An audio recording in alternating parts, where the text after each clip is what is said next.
కాకినాడ జిల్లా తుని నియోజకవర్గంలో యనమల కృష్ణుడు అంటే తెలియని నాయకుడు ఉండడు.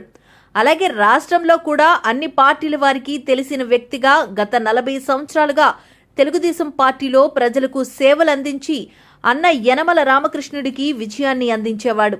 గత 2 దఫాలుగా ప్రత్యర్థి దాడిశెట్టి రాజాపై పోటీ చేసి అపజయాన్ని పొంది పట్టువదలని విక్రమార్కుడిగా తెలుగుదేశం పార్టీలోనే ఉంటూ సేవలందించారు. ఈసారి ఎన్నికల్లో యనమల రామకృష్ణుడు తన తమ్ముడైన యనమల కృష్ణుణ్ణి దూరంగా పెట్టడంతో మనస్తాపం చెంది పార్టీ పదవికి రాజీనామా చేసి సీఎం జగన్ సమక్షంలో వైఎస్ఆర్ తీర్థం పుచ్చుకున్నారు. ఆదివారం దాడిశెట్టి రాజా క్యాంప్ కార్యాలయంలో పార్టీలతో సంబంధం లేకుండా రాష్ట్రంలో జగన్ని, నియోజకవర్గంలో దాడిశెట్టి రాజాని గెలిపించే బాధ్యత నాది అంటూ ఇరు పార్టీల కార్యకర్తలు మనస్పర్ధలు వదిలి కలిసికట్టుగా పనిచేయాలని అన్నారు.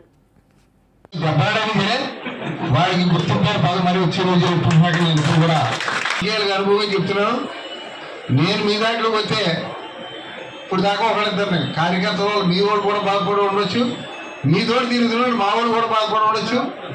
ఏది వెనక్కి తగ్గకూడదు. ఒక్కసారి మనసులో పెట్టుకున్నావా మన గోలు విజయాలుగా ఉండాలి తప్ప ఎవడో తిరుగుతాడో వస్తున్నాడో తప్పనిసరిగా సాధ్యమైనంత బట్టి మీ అందరి గ్రామాలు వచ్చి మిమ్మల్ని అందరి కళ్ళం జరుగుతుంది. మీకు రాజయ్య గారు మళ్ళీ బూతి కట్టేసిన దాకా తెలుగుదేశం ఎంత విశ్వాసంగా చేసినాం అంత విశ్వాసంగా రాజయ్య గారు విజయానికి నేను కృషి చేస్తాను కూడా ఈ సభముగా తెలియజేసుకుంటూ మరి ఈ అవకాశం ఇచ్చినటువంటి మీ అందరితోటి రాజకీయానికి మా దారాపేరు ప్రెసిడెంట్ గారు ఉన్నారు. ఇలా చాలా మంది నేను ఇప్పుడు 42 సంవత్సరాలు అనేక మందిని మండల ప్రెసిడెంట్ని, జడ్పీడీసీని, ఎంపీపీని ప్రెసిడెంట్ చేసినటువంటి మనస్తత్వం నాది. తప్పనిసరిగా రేపు మనందరం కలిసి ఇంకా చాలా విషయాలు అవి గ్రామాలు పెట్టి అక్కడ పద్ధతి పెట్టి నేను ప్రచారం చేయడానికి కూడా సిద్ధంగా ఉన్నాను. ఈరోజు నల్లడ్ర చేయడానికి కూడా కౌంటింగ్ వేసి రాజయ్య గారు గెలిపింపబడేదాకా నల్లడ్రసు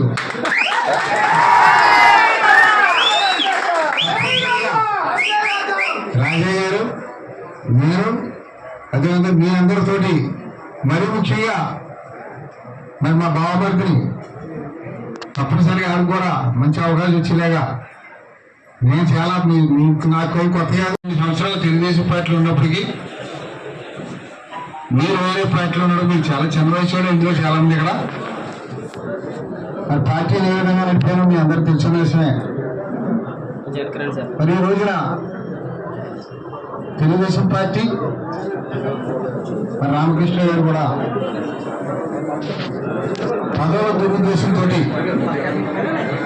4 పదవులు ఆడింట్లో ఉండాలన్న దురుద్దేశంతో ఇప్పటికే మీ అందరికీ తెలుసు. ఎందువల్లంటే మరి అల్లుడికి ఇచ్చుకున్నారు, నియోజకుడికి ఇచ్చుకున్నారు, అమ్మాయికి ఇచ్చుకున్నారు, ఎమ్మెల్సీ కూడా ఆయన తీసుకోవడానికి సిద్ధంగా ఉన్నారు.